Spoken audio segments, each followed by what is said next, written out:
السلام عليكم ورحمة الله وبركاته. النهاردة معانا شرح طريقة تغيير الدي ان اس للراوتر. هنبدأ على بركة الله. خطوات اللي حضرتك هتعملها: نفتح متصفح جوجل، هنخش نفتح متصفح جوجل وهنكتب في البحث 192 بوينت 168 بوينت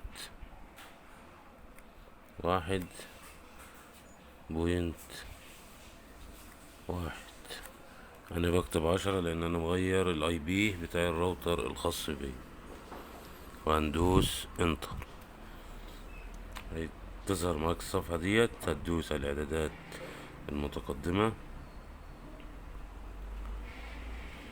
الاتصال هنا بالموقع غير امن.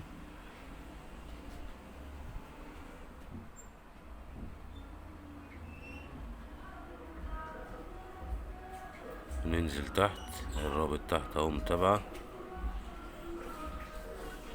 بتظهر معاك صفحة الراوتر دي. الباسورد مكتوب عندك الادمن والباسورد اليوزر نيم، والباسورد مكتوب على ظهر الراوتر. بالنسبة للأجهزة الجديدة كلها، الأجهزة القديمة اللي من قبل 2019 كان الباسورد الأغلب اليوزر نيم أدمن والباسورد أدمن. الجديد كله الباسورد مكتوب على ظهر الراوتر. هنكتب أدمن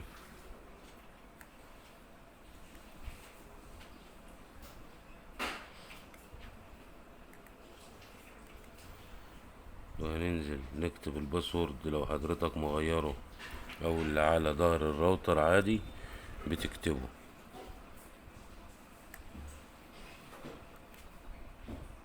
زي ما حضرتك عامله.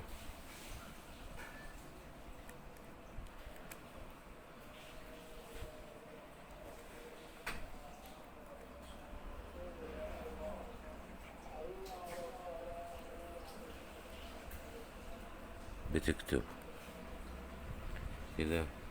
هنخش لوجن كده. دخلنا صفحة الراوتر. ده الراوتر ال HG 630 فيرجن 2. بيفتح معانا بالنظام ده كده. هنخش على طول لتغيير الدي ان اس، هنخش على هوم نتورك وهننزل على لان انترفيس وهنرفع